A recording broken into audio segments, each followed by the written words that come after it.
Booklets అన్నీ ఒక దగ్గర కలెక్ట్ చేసి పెట్టుకుంటారు. ఎక్కడ అంటే సెక్యూరిటీ తోటి అన్నీ కలెక్ట్ చేసుకొని పెట్టుకుంటారు. తర్వాత మనకైతే మీ డీటెయిల్స్ ఓఎంఆర్ షీట్ ఉంటుంది కదా, దాని మీద మీ ఐడెంటిటీ ప్రూఫ్స్ ఏవైతున్నాయో లైక్ మీ నేమ్ అవన్నీ తీసేయడం జరుగుతుంది. ఓన్లీ వన్ పార్ట్ మిగులుతుంది ఆఫ్టర్ ఓఎంఆర్లో, అది వచ్చేసి మీ బుక్లెట్ నెంబర్. మీ బుక్లెట్ నెంబర్తోనే మీదైతే కరెక్షన్ అవుతుంది. అందుకోసం ఎప్పుడు చెప్తారు కదా, బుక్లెట్ నెంబర్ అయితే కరెక్ట్గా రాయండి. మీకు సైన్ ఉంటుంది కదా అటెండెన్స్ షీట్లో.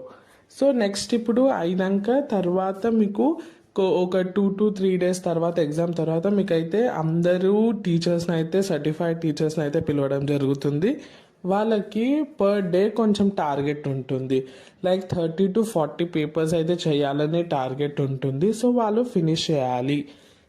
ఫినిష్ ఎలా చేయాలి అంటే ఫస్ట్ థింగ్ వాళ్ళు కరెక్షన్ చేయాలి.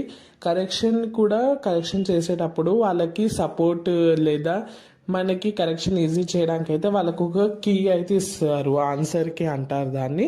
అందులో ప్రతి క్వశ్చన్కి వాళ్ళొక స్పెసిఫైడ్ ఉంటుంది కీస్, లైక్ వర్డ్స్ ఉంటాయి. ఇప్పుడు ఫర్ ఎగ్జాంపుల్ ఫస్ట్ క్వశ్చన్ దేని గురించి అని ఉంది, దాని ఆన్సర్లో వచ్చేసి మనకు కొన్ని పాయింట్స్ అంటే నోట్ చేసి ఉంటుంది. అందులో 1-2 పాయింట్స్ ఉన్నా వాళ్ళైతే ఫుల్ మార్క్స్ ఇవ్వడానికి ప్రయత్నిస్తారు. ఒకవేళ లేకపోతే మాత్రం ఒక 1-2 మార్క్స్ అయితే కట్ చేయడం జరుగుతుంది, టోటల్ ఆన్సర్ అయితే కట్ చేయరు. సో ఇది ప్రాసెస్. ఆఫ్టర్ కరెక్షన్ అయినాక మనకి మీరు ఎప్పుడైనా ఓఎంఆర్ షీట్ సరిగ్గా చూసినట్టయితే మీకు కింద ఇట్లా ఉంటుంది 1కి మార్క్స్ ఆబ్టైన్డ్ బై, ఫస్ట్ క్వశ్చన్కి ఎంత వచ్చింది, సెకండ్ క్వశ్చన్కి ఎంత వచ్చింది అని రాయమని చెప్తారు. సో వాళ్ళకి ఆల్మోస్ట్ కొంచెం టైం పడుతుంది. మీరు కరెక్షన్ చేశాక అవన్నీ మనకి ఓఎంఆర్ షీట్లో ఫిల్ చేయాల్సి ఉంటుంది.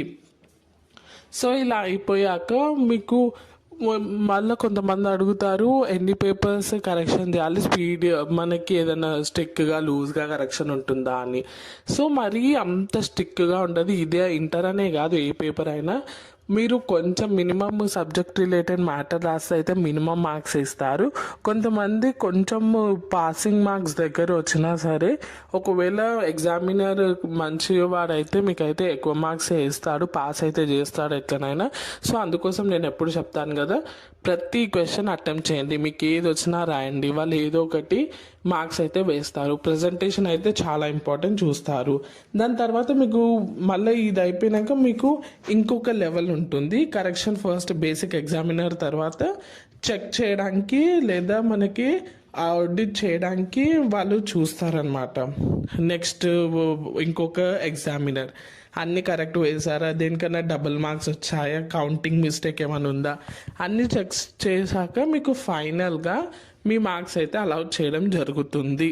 దాని తర్వాత ఏమవుతుంది అంటే ఇదంతా కరెక్ట్గా ఉందంటే మీకు అయితే ఆన్లైన్లో అప్లోడ్ చేయడం జరుగుతుంది వెబ్సైట్స్లో. ఆన్లైన్ వెబ్సైట్ లైక్ మనకు తెలిసిందే కదా, తెలంగాణ ఇంటర్ అయితే టీఎస్ ఇంటర్లో, ఏపీ ఇంటర్ అయితే ఏపీ ఇంటర్లో వెబ్సైట్లో వేయడం జరుగుతుంది. సో ఈ ప్రాసెస్ అయితే ఇలా జరుగుతుంది. ఫస్ట్ ఇవన్నీ ఒక ప్రాసెస్ లాగా అయ్యి మీకు ఫైనల్గా రిజల్ట్స్ అయితే వస్తాయి.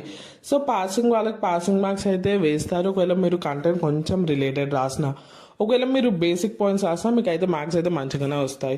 సో ఇది వచ్చేసి మనకి కంప్లీట్ ప్రాసెస్. ఇందులో ఏ డౌట్ ఉన్నా let me know in comment section. All the best. మీరు ఈ పేపర్ తర్వాత ఎలా రాస్తారో కమెంట్ ద్వారా చెప్పండి. Thanks for watching and don't forget to subscribe. ఈ వీడియో అయితే ఖచ్చితంగా మీ ఫ్రెండ్స్ గ్రూప్లో ఫ్రెండ్స్కి షేర్ చేయండి, వాళ్ళకు కూడా అర్థమవుతుంది. Hope this video is useful. Thanks for watching. Subscribe.